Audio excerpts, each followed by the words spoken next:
টাকা আর টাকা, ভরপুর টাকা, অনেকগুলো টাকা আমার কাছে হয়েছে। এগুলা কিভাবে হয়েছে দেখেন।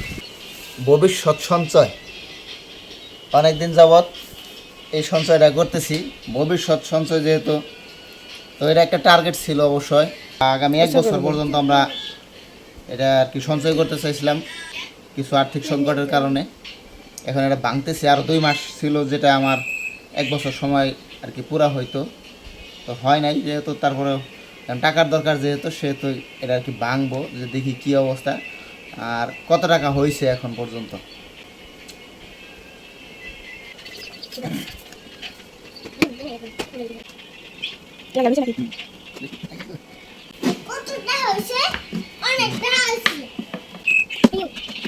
খুব কষ্ট হইলো এটা ভাঙাচোরা করতে। যাই হোক, শেষ পর্যন্ত আমি কাটছি। এখন এটা ঢালবো। তো আইডিয়া করেন তো কত টাকা হইতে পারে বাবা? কত টাকা হবে? কত? 500 টাকা। 500 টাকা? অনেকটা ডাল করছো, অনেকটা ডাল।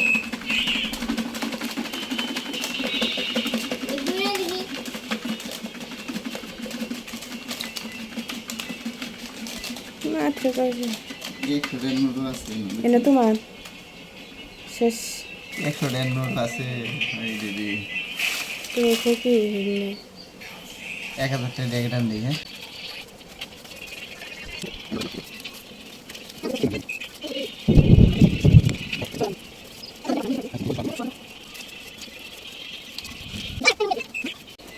সব মিলে এই কয়টা টাকাই হয়েছে। খুব যে হয়েছে তাও কিন্তু না, আবার খুব যে কম এটাও কিন্তু না। আমার জন্য এটাই অনেক। দেখা যাক, এখন একটু গুইনা দেখি কত হইতে পারে। 1 2 3 4 5 6 7 8 9 10 11 12 13 14 15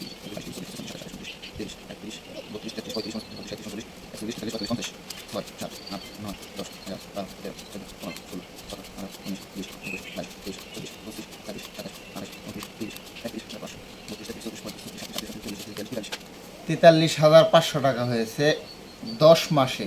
গত 19 তারিখ মানে গতকালকে 10 মাস পরিপূর্ণ হয়েছে। 10 মাসে একদিন আজকে বয়স হয়েছে কত? 43,500 টাকা। এটা জমানো হয়েছিল এই ব্যাংকে। তো আপাতত আমরা এটাকেই কাউন্ট করব, আর এটা পরবর্তী ব্যাংকের জন্য আবার রেখে দিলাম।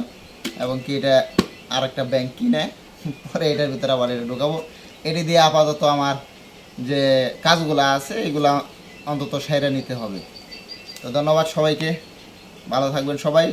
আর লাইভের জন্য অবশ্যই সঞ্চয় করার চেষ্টা করবেন, কাজে দেবে। টাটা।